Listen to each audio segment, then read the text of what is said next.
we're heading to Waitomo, where our reporter Cherie Howie is standing by and has been in town for the last few days. Cherie, good to see you. Thanks so much for being with me. So you've been talking to locals there and have been through past the Phillips farm. What have you seen?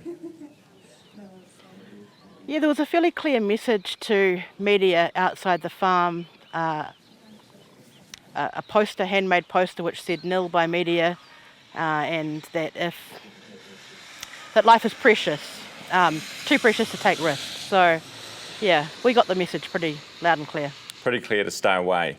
And what's the reaction been like to, there's been a lot made of this documentary in the last couple of days. What's the reaction been like from locals there? What are they saying? Actually, nobody mentioned it when I was there, and but they did have a lot.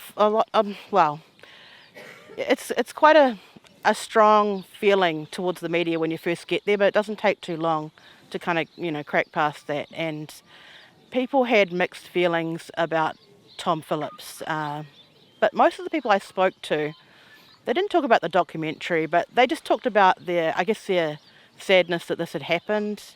A woman named Cheryl Fredrickson, she just said to me that she felt sad for everybody, that she felt that everybody had lost out. She even had sympathy for Tom Phillips. Another resident there, he had strong feelings that Tom Phillips shot a police officer, and that was just the end of the story for this person. So, but they're quite frustrated, I guess, that in some ways that Marokopa is connected with Tom Phillips. Some people there see him as somebody who lived there when he was a teenager and didn't have any friends there. And from what we know so far, it seems that his campsites and things were, obviously a fair distance from the area.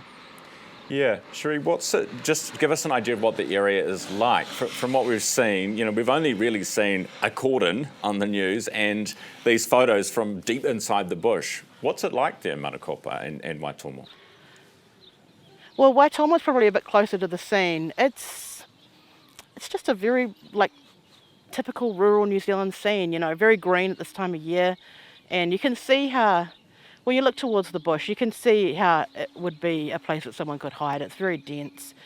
It's just super isolated. There's not that many vehicles. Obviously, part of the road's closed, but it just doesn't seem to be a place that a lot of people would go, especially Marokopa. I mean, that was further away, but it's a really long way from here, and yeah, it's a beautiful place actually.